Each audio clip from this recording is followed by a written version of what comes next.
প্রিয় দেশবাসী, দেশের শিশু, কিশোর কিশোরী, তরুণ তরুণী, ছাত্রছাত্রী, বয়স্ক বৃদ্ধ, পুরুষ মহিলা সবাইকে আমার সালাম জানাচ্ছি। আসসালামু আলাইকুম। বক্তব্যের শুরুতে আমি গভীর শ্রদ্ধা জানাচ্ছি জুলাই আগস্ট মাসে ফ্যাসিবাদের বিরুদ্ধে ছাত্র শ্রমিক জনতার অভ্যুত্থানে নিহত সকল শহীদের প্রতি। আমি আরও স্মরণ করছি তাদের যারা ফ্যাসিবাদী শক্তির প্রাণঘাতী অস্ত্রের সামনে হিমালয়ের মতো দাঁড়িয়ে অন্যায়ের প্রতিবাদ করে মৃত্যুকে আলিঙ্গন করেছে, আহত হয়েছে, পঙ্গুত্ব বরণ করেছে, হারিয়েছে তাদের চোখের দৃষ্টি। সেই সব বীরদের স্মরণ করছি যারা মিথ্যাচার, লুটপাট, স্বৈরতন্ত্রের বিরুদ্ধে এক দফা দাবি নিয়ে দাঁড়িয়েছিল। কৃতজ্ঞতা চিত্তে স্মরণ করছি আপনাদের ভাই বোনদের, আপনাদের সন্তানদের যারা এই বিপ্লবে অংশগ্রহণ করেছিল। প্রিয় দেশবাসী, আমি আগেও জানিয়েছি, আবারও জানাচ্ছি, গণ অভ্যুত্থানে সকল শহীদের পরিবারকে পুনর্বাসন করা হবে। সকল আহত শিক্ষার্থী, শ্রমিক জনতার চিকিৎসার সম্পূর্ণ ব্যয় সরকার বহন করবে। আহতদের দীর্ঘমেয়াদী এবং ব্যয়বহুল চিকিৎসা এবং শহীদদের পরিবারের দেখাশোনার জন্য স্বাস্থ্য মন্ত্রণালয়ের নেতৃত্বে একটি পূর্ণাঙ্গ তালিকা প্রস্তুত করা হয়েছে। এখন এই নতুন তথ্য পাওয়ার ভিত্তিতে এই তালিকা হালনাগাদ করা হতে থাকবে। গণ অভ্যুত্থানের শহীদদের স্মৃতি ধরে রাখতে সরকার তার যাত্রা লগ্নে জুলাই গণহত্যা স্মৃতি ফাউন্ডেশন নামে একটি ফাউন্ডেশন প্রতিষ্ঠার উদ্যোগ নেয়। এখন সেই ফাউন্ডেশন তৈরি হয়েছে। সকল শহীদ পরিবার এবং আহতদের সর্বোত্তম চিকিৎসা সহ তাদের পরিবারের সম্পূর্ণ দায়িত্ব এই ফাউন্ডেশন গ্রহণ করছে। এই ফাউন্ডেশনে দান করার জন্য দেশের সকল মানুষ এবং বিদেশে অবস্থানরত বাংলাদেশিদের আমরা আহ্বান জানাচ্ছি। গত মাসে কুমিল্লা, নোয়াখালী, সিলেট অঞ্চলে আকস্মিক বন্যা এসব এলাকার মানুষকে হতভম্ব করে দিয়েছে। এখানে বেশিরভাগ এলাকায় কোনো দিন বন্যা হয়নি। তারা বন্যা মোকাবেলা করে অভ্যস্ত নন। দেশপ্রেমিক সশস্ত্র বাহিনী তাৎক্ষণিকভাবে বন্যা আক্রান্ত সবাইকে রক্ষার জন্য এগিয়ে আসে। সেনা, নৌ এবং বিমান বাহিনী পরস্পরের সঙ্গে সমন্বয় করে একযোগে কাজে নেমে পড়ার ফলে মানুষের দুর্ভোগ কম হয়েছে। এর পরপরই এনজিও এবং সাধারণ মানুষ দেশের সকল অঞ্চল থেকে দলে দলে এগিয়ে এসছে। আমি বিশেষ করে দেশপ্রেমিক সেনাবাহিনীকে আবারও ধন্যবাদ জানাচ্ছি। দেশের সকল দুর্যোগকালে তারা সবসময় আন্তরিকভাবে এগিয়ে এসছে। বিশেষ করে বন্যা ও শান্তি শৃঙ্খলা রক্ষার কাজে তাদের সৈনিক এবং অফিসাররা দিনের পর দিন যেভাবে দায়িত্ব পালন করেছে তার কোনো তুলনা হয় না। জনজীবনে স্বস্তি ও আত্মবিশ্বাস প্রতিষ্ঠায় তাদের ভূমিকা অনন্য। বাংলাদেশ সশস্ত্র বাহিনীর সকল সদস্যকে আমি ধন্যবাদ জানাই তাদের সততা, ত্যাগ ও অসীম দেশপ্রেমের জন্য। দেশের স্বাধীনতা সংগ্রাম থেকে শুরু করে বন্যা, খরা, ঝড়, বৃষ্টি, ঘূর্ণিঝড়, সকল প্রাকৃতিক দুর্যোগে আপনারা সকলের শেষ ভরসার স্থান। দেশের প্রতিটি ক্রান্তি লগ্নে আপনারা দেশের মানুষের পাশে থেকেছেন। দেশের স্বাধীনতার পক্ষে, সার্বভৌমত্বের পক্ষে অবস্থান নিয়েছেন। দেশ গঠনে আপনারা সবার আগে এগিয়ে এসছেন। বিগত জুলাই হতে শুরু হওয়া গণ অভ্যুত্থান, বন্যা, নিরাপত্তা প্রদান, অস্ত্র উদ্ধার সহ সকল কার্যক্রমে আপনারা সফলভাবে দিনরাত কাজ করে যাচ্ছেন। সরকার ও জনগণের পক্ষ থেকে আমি আপনাদের প্রতি কৃতজ্ঞতা জানাচ্ছি। বন্যা আমাদের জনজীবনে আরেকটি দিক উন্মোচন করল। দেশের সকল জায়গায় মানুষের সক্রিয় সহানুভূতির জোয়ার উঠেছিল অবিশ্বাস্য মাত্রায়। ব্যবসায়ী, অর্থবান ব্যক্তিরা যেমন তাদের অর্থ নিয়ে স্বতঃস্ফূর্তভাবে এগিয়ে এসেছিল, তেমনি দেশের বিভিন্ন প্রান্তের সাধারণ মানুষ, স্কুল, কলেজ, বিশ্ববিদ্যালয়ের ছেলেমেয়েরা জোয়ারের ঢলের মতো যার যার সামর্থ্য নিয়ে এগিয়ে এসছে। অনেকেই ছুটে গেছে বন্যার্তদের সহযোগিতা করার জন্য। এনজিওরা বিভিন্ন জায়গা থেকে ছুটে গেছে তাদের সহায়তা নিয়ে। তাদের কাজে অনুপ্রাণিত হয়ে আমি এনজিও নেতাদের সঙ্গে বৈঠক করেছি কিভাবে সরকার তাদের কাজের সঙ্গে সরকারের উদ্যোগকে সমন্বিত করতে পারে, সেটার কাঠামো তৈরি করে দেওয়ার জন্য। বন্যা এখন চলে গেছে, কিন্তু পুনর্বাসনের কঠিন কাজ আমাদের সামনে রয়ে গেছে। সকলের সহযোগিতায় আমরা পুনর্বাসনের কাজটি সফলভাবে সমাধান করতে চাই। আইন শৃঙ্খলা পরিস্থিতির উন্নতির জন্য আমরা দিনরাত পরিশ্রম করে যাচ্ছি। যে সমস্ত ভাই বোনেরা তাদের গত 16 বছরের বেদনা জানিয়ে তার প্রতিকার পাওয়ার জন্য আমার অফিস এবং সচিবালয়ের অফিসসমূহের সামনে প্রতিদিন ঘেরাও কর্মসূচি দিয়ে আমাদের কাজকর্ম ব্যাহত করছিলেন, তারা আমার আহ্বানে সাড়া দিয়ে ঘেরাও কর্মসূচির থেকে বিরত হয়েছেন বটে, তবে অন্যত্র আবার তারা তাদের কর্মসূচি দিয়ে যাতায়াতে ব্যাঘাত সৃষ্টি করছেন। আমি কথা দিচ্ছি, আপনাদের ন্যায্য আবেদনের কথা আমরা ভুলে যাব না। আমরা সকল অন্যায়ের প্রতিকারের জন্য প্রতিশ্রুতিবদ্ধ। আমরা আমাদের দায়িত্বকালে যথাসম্ভব সব সমস্যার সমাধানের চেষ্টা করব। আমি আবারও অনুরোধ করছি, আপনারা যাতায়াতে ব্যাঘাত সৃষ্টি থেকে বিরত থাকুন। জাতি আপনাদের প্রতি কৃতজ্ঞ থাকবে।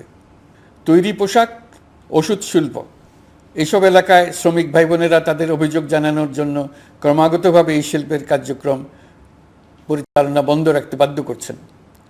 এটা আমাদের অর্থনীতিতে যে নেতিবাচক প্রভাব ফেলবে সেটা মোটেই কাম্য নয়। এমনিতেই ছাত্র শ্রমিক জনতার বিপ্লবের পর যে অর্থনীতি আমরা পেয়েছি সেটা নিয়ম নীতিবিহীন দ্রুত ক্ষীয়মান একটা অর্থনীতি। প্রাতিষ্ঠানিক কাঠামো প্রায় ধ্বংসপ্রাপ্ত। বৈদেশিক মুদ্রার রিজার্ভ তলানিতে গিয়ে ঠেকেছে। আমরা এই অর্থনীতিতে প্রাণ সঞ্চারের চেষ্টা করছি, আমাদের উদ্যোগে সাড়াও পাচ্ছি। ঠিক এই সময়ে আমাদের শিল্প কারখানাগুলো বন্ধ হয়ে যাক, অকার্যকর হয়ে যাক, এটা আমাদের অর্থনীতিতে বিরাট আঘাত পড়বে। সেটা কিছুতেই আমাদের কাম্য হতে পারে না। শ্রমিক ভাই বোনদের অনেক দুঃখ আছে, কিন্তু সেই দুঃখ প্রকাশ করতে গিয়ে আপনাদের মূল জীবিকা বন্ধ হওয়ার উপক্রম হলে সেটা ঠিক হবে না। দেশের অর্থনীতি ধ্বংসপ্রাপ্ত হলে সেটা ঠিক হবে না। শ্রমিক মালিক উভয়ের পক্ষে আলোচনা করে এসব সমস্যার সমাধান আমরা অবশ্যই বের করব। আপনারা কারখানা খোলা রাখুন, অর্থনীতির চাকা সচল রাখুন, দেশের অর্থনীতিকে সোজা হয়ে দাঁড়াতে দিন। আমরা আপনাদের সমস্যার স্থায়ী সমাধান বের করার জন্য সর্বশক্তি প্রয়োগ করব। মালিক পক্ষের কাছে আমাদের আবেদন, আপনারা শ্রমিকদের সঙ্গে বোঝাপড়া করুন, কারখানা সচল রাখুন, অর্থনীতির দুর্বল স্বাস্থ্যকে সবল করে তুলুন। ওষুধ শিল্প এবং তৈরি পোশাক শিল্প দেশের গৌরব। এর মাধ্যমে আমাদের শ্রমিক ভাই বোনেরা তাদের কর্মকুশলতা বিশ্বকে মুগ্ধ করেছে। এর সাফল্য এখন থমকে আছে। আমরা এই দুই শিল্পকে তাদের সম্ভাব্য শীর্ষে নিয়ে যেতে চাই। দুর্বল করার তো প্রশ্নই ওঠে না। এই দুই শিল্পের কোথায় কোথায় বাধা আছে, সমস্যা আছে, সেগুলো চিহ্নিত করে তাকে বাধামুক্ত করতে চাই। আমরা বিদেশি ক্রেতাদের একত্রিত করে তাদের সহযোগিতা চাইব, যেন বাংলাদেশের এই শিল্প দুটি বিশ্বের অন্যান্য দেশের চাইতে বেশি আস্থাযোগ্য হয়ে গড়ে উঠতে পারে। সব কিছুই সম্ভব যদি আমরা শ্রমিক মালিক সম্পর্কটা একটা নির্ভরযোগ্য, আনন্দদায়ক করে গড়ে তুলতে পারি। আমাদের সরকারের প্রথম মাস কাটল, দ্বিতীয় মাস থেকে আমরা নতুন বাংলাদেশ গড়ার ভিত্তি হিসেবে নতুন শ্রমিক মালিক সম্পর্কের সূচনা করতে চাই। এটা দেশের সবার কাম্য। দেশের নতুন প্রজন্ম নির্ভয়ে যেন তাদের ভবিষ্যৎ নিয়ে এগিয়ে যেতে পারে, আমরা সেই লক্ষ্যে কাজ করছি। আমাদের দায়িত্ব অনেক। ন্যায়ভিত্তিক একটা সমাজ গড়ে তোলার জন্য একসাথে অনেকগুলো কাজ আমাদের হাত দিতে হবে। 1 জুলাই থেকে 5 আগস্ট পর্যন্ত ছাত্র জনতার গণ আন্দোলনকে দমন করতে যেসব ফৌজদারি মামলা দায়ের করা হয়েছিল, এর মধ্যে হত্যা মামলা ছাড়া বাকি প্রায় সকল মামলা প্রত্যাহার করা হয়েছে। এসব মামলায় গ্রেফতারকৃত সকলে মুক্তি পেয়েছে। দায়িত্ব গ্রহণের শুরুতেই অন্তর্বর্তীকালীন সরকার বিচার বিভাগের বড় সংস্কারের কাজে হাত দিয়েছে। যোগ্যতম ব্যক্তিকে প্রধান বিচারপতি নিয়োগ দেওয়াতে মানুষের মনে নতুন আশার সঞ্চার হয়েছে। আপিল বিভাগের বিচারপতি নিয়োগ, অ্যাটর্নি জেনারেল নিয়োগ এবং অন্যান্য নিয়োগগুলি অতি গুরুত্বপূর্ণ নিয়োগ, যেগুলো সবকটাই সম্পন্ন হয়েছে। সন্ত্রাস দমন আইন ও ডিজিটাল সাইবার নিরাপত্তা আইনে দায়েরকৃত মিথ্যা হয়রানিমূলক মামলাগুলো প্রত্যাহার করা হচ্ছে। সাইবার নিরাপত্তা আইন সহ বাংলাদেশে বিদ্যমান সকল কালো আইনের তালিকা করা হয়েছে। অতি সত্বর এই সকল কালো আইন বাতিল ও প্রযোজ্য ক্ষেত্রে সংশোধন করা হবে। সাংবাদিক সাগররণী হত্যাকাণ্ড সহ বহুল আলোচিত 5টি হত্যাকাণ্ডের তদন্ত ও বিচার অগ্রাধিকার ভিত্তিতে ও দ্রুততম সময়ে নিষ্পত্তির জন্য সহায়তা প্রদান করা হচ্ছে। সম্প্রতি আমরা বলপূর্বক গুম থেকে সকল ব্যক্তির সুরক্ষার জন্য আন্তর্জাতিক কনভেনশনের সনদে স্বাক্ষর করেছি। ফলে স্বৈরাচার দ্বারা প্রতিষ্ঠিত গুম সংস্কৃতির সমাপ্তি ঘটানোর জন্য আন্তর্জাতিকভাবে আমরা প্রতিজ্ঞাবদ্ধ হলাম। এছাড়া আমরা ফ্যাসিবাদ শাসনের 15 বছরে গুমের প্রতিটি ঘটনা তদন্ত করার জন্য পৃথক একটা কমিশন গঠন করছি। যেসব পরিবার তাদের নিখোঁজ পিতা, স্বামী, পুত্র এবং ভাইদের পাওয়ার জন্য বছরের পর বছর যন্ত্রণার সাথে অপেক্ষা করছেন, আমরা আপনাদের বেদনায় সমব্যথী। আয়নাঘরগুলো বন্ধ করে দেওয়া হয়েছে এবং সেই সাথে বের হয়ে আসছে ফ্যাসিস্ট হাসিনা সরকারের গুমের শিকার ভাই বোনদের কষ্ট ও যন্ত্রণা গাথা। আমাদের তরুণ প্রজন্মের ভবিষ্যৎ যেন উজ্জ্বল হয়, সেটা নিশ্চিত করতে শিক্ষা ব্যবস্থার দিকে আমাদের পূর্ণ নজর রয়েছে। ইতিমধ্যে প্রথম শ্রেণী থেকে দ্বাদশ শ্রেণী পর্যন্ত বর্তমানের ত্রুটিপূর্ণ শিক্ষাক্রম পরিবর্তন করা হয়েছে। বই সংশোধন ও পরিমার্জনের কাজ শেষ পর্যায়ে আছে। এই সংস্কারের কাজ অব্যাহত থাকবে। বিশ্ববিদ্যালয়সমূহের উচ্চ প্রশাসনিক পদগুলো পূরণ করে শিক্ষা কার্যক্রম স্বাভাবিক করার কাজ দ্রুত গতিতে এগিয়ে চলেছে। বেসরকারি শিক্ষা প্রতিষ্ঠানগুলোর পরিচালনা বোর্ডে দখলদারিত্বের রাজনীতি বন্ধ করার ব্যবস্থাও নেওয়া হয়েছে। আপনারা নিশ্চয় লক্ষ্য করেছেন, আমাদের প্রথম মাসে দেশের প্রায় সকল বিশ্ববিদ্যালয়ের উপাচার্য এবং উপাচার্য মহোদয়গণ পদত্যাগ করেছেন। উচ্চশিক্ষার ক্ষেত্রে এটা বিরাট শূন্যতার সৃষ্টি করেছে। প্রথম মাসে আমরা ক্রমাগতভাবে প্রতিটি বিশ্ববিদ্যালয়ে সবার কাছে গ্রহণযোগ্য এমন উপাচার্য এবং উপাচার্য নিয়োগ দেওয়ার কাজ শুরু করেছে। এর ফলে সকল সরকারি এবং বেসরকারি বিশ্ববিদ্যালয়গুলোতে নতুন উদ্যমে কাজ শুরু করার পরিবেশ সৃষ্টি হয়েছে। সংবাদ মাধ্যম ও মত প্রকাশের পূর্ণ স্বাধীনতা ইতিমধ্যে নিশ্চিত করা হয়েছে। আমরা সবাইকে বলে দিয়েছি, আপনারা মন খুলে আমাদের সমালোচনা করুন, আমরা সবার মতামতের প্রতি শ্রদ্ধাশীল। মিডিয়া যাতে কোনো রকম বাধা বিপত্তি ছাড়া নির্বিঘ্নে তাদের কাজ করতে পারে, সেজন্য একটা মিডিয়া কমিশন গঠন করা সরকারের সক্রিয় বিবেচনাধীন। আরও যেসব কমিশন সরকার সহ অন্য সবাইকে জবাবদিহিতার আওতায় আনতে পারে, আমরা তাদের পুনর্গঠন ও সংস্কারের উদ্যোগ নিয়েছি, যাতে তারা আরও শক্তিশালী হয়, জনকল্যাণে কাজ করে। দায়িত্ব গ্রহণের পর বিভিন্ন দেশের সরকার প্রধান টেলিফোনে এবং শুভেচ্ছা বার্তা পাঠিয়ে আমাকে অভিনন্দন জানিয়েছেন। বিভিন্ন দেশের রাষ্ট্রদূত এবং হাই কমিশনারবৃন্দ আমার সাথে সাক্ষাৎ করে দ্বিপাক্ষিক সহযোগিতা বৃদ্ধির আশ্বাস দিয়েছেন। আমার অনুরোধে সংযুক্ত আরব আমিরাতের 57 জন বাংলাদেশি যারা ফ্যাসিবাদ বিরোধী বিক্ষোভে অংশগ্রহণ করা বিভিন্ন মেয়াদে কারাদণ্ডে দণ্ডিত হয়েছিলেন, তাদের সাধারণ ক্ষমা ঘোষণা করেছেন সে দেশের সরকার। ইতিমধ্যে তাদের কয়েকজন দেশে ফিরে এসেছেন। এই ক্ষমা প্রদর্শন ছিল অতি বিরল একটি ঘটনা। এই জন্য আমি সংযুক্ত আরব আমিরাতের রাষ্ট্রপতি শেখ মোহাম্মদ বিন জায়েদ আল নাহিয়ানকে ধন্যবাদ ও কৃতজ্ঞতা জানিয়েছি আপনাদের সবার পক্ষ থেকে। যে সমস্ত সরকার প্রধানের সঙ্গে আমার টেলিফোনে যোগাযোগ হয়েছে, তাদের মধ্যে রয়েছেন ভারতের প্রধানমন্ত্রী নরেন্দ্র মোদী, পাকিস্তানের প্রধানমন্ত্রী শাহবাজ শরীফ। আমরা ভারত এবং অন্যান্য প্রতিবেশী রাষ্ট্রসমূহের সঙ্গে সুসম্পর্ক চাই, তবে সেই সম্পর্ক হতে হবে ন্যায্যতা এবং সমতার ভিত্তিতে। ভারতের সাথে আমরা ইতিমধ্যে বন্যা মোকাবেলায় উচ্চ পর্যায়ে দ্বিপাক্ষিক সহযোগিতার আলোচনা শুরু করেছি।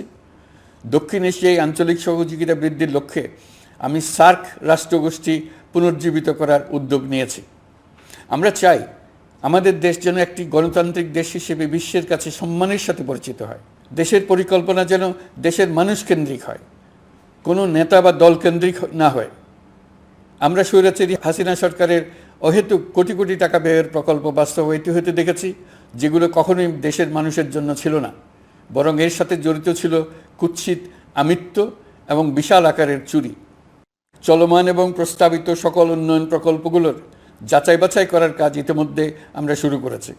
প্রকল্প বাস্তবায়নের পর্যায় বিবেচনা করে বাকি কাজে ব্যয়ের সাশ্রয় এমনকি প্রয়োজন মতে তা বাতিল করার কথা বিবেচনা করা হবে। দেশের মানুষকে আর ফাঁকি দেওয়া চলবে না। কর্মসংস্থান তৈরি করবে এমন প্রকল্পগুলোকে আমরা অগ্রাধিকার দেব। লুটপাট ও পাচার হয়ে যাওয়া অর্থ ফিরিয়ে আনার উদ্যোগ আমরা নিয়েছি।